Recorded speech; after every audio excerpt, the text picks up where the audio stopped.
Ouija board dessert surprise. So last Friday, my friends and I gathered at Sarah's place for one of those let's pretend we're adults and have a civilized dinner kind of nights. You know the routine: mismatched plates, a single candle that kept flickering out, and a salad that everyone politely moved around their plates. Everything was going smoothly until Sarah, who's always had a flair for the dramatic, announced that dessert would be chosen by fate, specifically, with her grandmother's old Ouija board. We all laughed it off, figuring she just meant she'd close her eyes and point at a cookbook, but nope. Out came the dusty board, complete with a planchette that looked suspiciously like it had been glued back together after a previous encounter.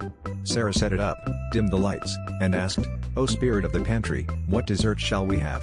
The planchette started moving, though, between you and me, I'm pretty sure Mike was pushing it because he spelled out pumpkinpie and he's obsessed with anything pumpkin flavored. Things got weird after that.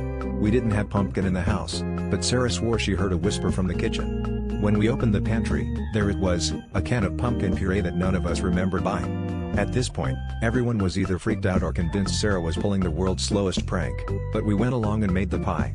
It came out of the oven golden, fragrant, and, honestly, suspiciously perfect for a group of people who once set fire to a frozen pizza.